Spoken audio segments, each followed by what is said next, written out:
भद्रावती तालुक्यातील देऊळवाडा येथे परवानगीपेक्षा अधिक मुरुम उत्खनन झाल्याचा प्रकार उघडकीस आला असून मौजा देऊळवाडा येथील सर्वे क्रमांक 240 आराजी 1.53 जागेतून मुरुम उत्खनन करण्यासाठी सोनाई इन्फ्रास्ट्रक्चर कंपनीला परवानगी दिली।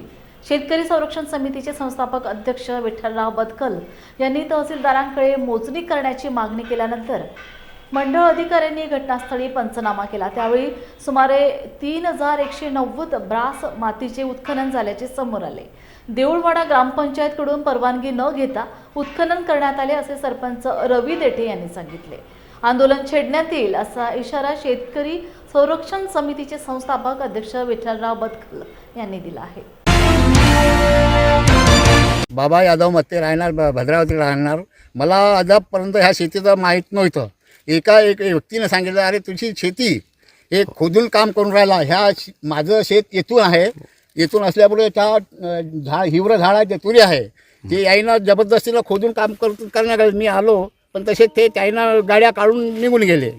मी कोणती विचार करणार, जे मी एकटाच पडलेला आहो, तर एकटाच पडलेला आहो। याच्याकरता मी आता दुसरीकडं बदकल पाटलाकडं धाव घेतली। धाव घेतल्यावर त्याने मला सजेशन दिलं की चला मी आहो, याच्याकरता मी रवी प्रकाश देठे, ग्रामपंचायत देऊळवाडा सरपंच। इथे जे रेल्वेच्या कामासाठी इथे जे 240 नंबर सर्वे नंबरची माती उत्खननाचं काम रेल्वेने चालू केलं आहे, ते सोनाई कंपनीने।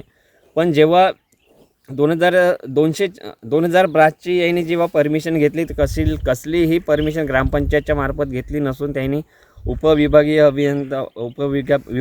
म्हणजे SDO साहेब वरोरा ऑफिसमधून यांनी परमिशन आणली, परंतु ग्रामपंचायतला कसलंही परमिशन न घेता यांनी उत्खनन केलं तर केलं, पण जे बाजूचं शेत होतं 241 नंबरचं मत्तेचं, पण त्यांना कसलीही विचारपूस न करता त्यांच्यासुद्धा शेतीतील काही भाग त्यांनी उत्खनन केलं।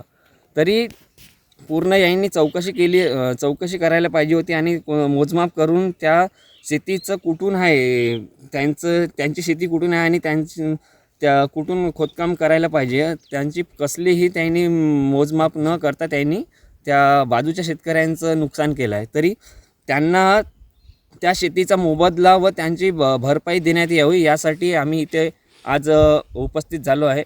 तरी त्यांच्यावर यांनी कसलंही म्हणजे कारवाई न करता त्यांना मोबदला न मिळाला, तर यांनी पुढील कारवाई त्यांनी स्वतः जबाबदार आहे। माझं नाव आहे विठ्ठल रामचंद्र बदकल, अध्यक्ष शेतकरी संरक्षण समिती महाराष्ट्र राज्य।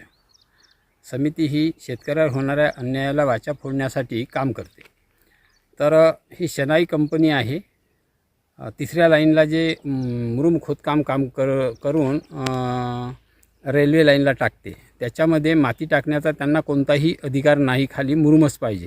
तरी पण त्यांनी इथचे माती खोदकाम केलेलं आहे आणि ज्या शेतकऱ्याच्या शेतामधील माती खोदकाम केलं, त्या बलकी नावाचे जे शेतकरी होते, त्यांच्याकडून त्यांनी 2000 खोदकामाची परमिशन काढली उपविभागीय अधिकारी वरोरा यांच्याकडून। परंतु तिथं जाण्यासाठी जे शेत आधी पडत होतं, त्या शेतात बाबा यादव मत्ते आणि इतर त्यांचे 5-6 लोक आहे, त्यांच्या शेतातली माती कोणतीही परमिशन न घेता बरेच 1000 फूट जागा, म्हणजे 1000 फूटच्या वर ब्रास त्यांनी खोदकाम केलेलं आहे। त्याचं मोजमाप केलं नाही, त्यांची परमिशन घेतली नाही, कुठलेही लँड मार्किंग झालं नाही आणि त्यांनी खोदकाम केलं। याची चौकशी करण्यासाठी मी जेव्हा आरायला सांगितलं, त्यांनी चौकशी केली, त्याचे रिपोर्टही त्यांनी दिले, पण तहसीलदारनी याच्यावर कोणतंही काम केलं नाही, त्याचा रिपोर्टचा दखल घेतली नाही। आणि राजेश भांडारकर तहसीलदार यांनी या खोदकामाच्या कामामध्ये दिरंगाई केली आणि यांच्या जॉईन झालं तेव्हापासून एवढं मोठं खोदकामाला ऊत आलेलं आहे, रेती, माती, मुरुम सर्वांवर। त्याच्यामुळे या खोदकामाचं शनाई इन्फ्रास्ट्रक्चर, SMS इन्फ्रास्ट्रक्चर व इतर जे चोरीचे धंदे आहे ते मोठ्या प्रमाणात फावले आहे। याच्याबद्दल आम्ही आमदार साहेब, कलेक्टर साहेब या वरिष्ठ अधिकाऱ्यांना सर्वाची रिपोर्ट केली, तरी पण त्यांच्यावर कोणतीही कारवाई होत नाही. त्यांच्यामुळे हे शनाई जे इन्फ्रास्ट्रक्चर आहे हे यांचं काम फोपावल्या गेलं आणि शेतकऱ्याला नाहक त्रास सहन करावा लागत आहे. तरी त्यांच्यावर लवकरात लवकर कारवाई करून शनाई कंपनीवर आणि तहसीलदारावर योग्य ती कारवाई करून या शेतकऱ्यांना न्याय द्यावा अशी शेतकरी संरक्षण समिती महाराष्ट्र राज्याच्या वतीने मागणी करतो. जर झाली नाही तर आम्ही उपोषणाचा मार्ग आमरण उपोषणाचा मार्ग तहसीलदारच्या कार्यालयासमोर घेण्यात येईल.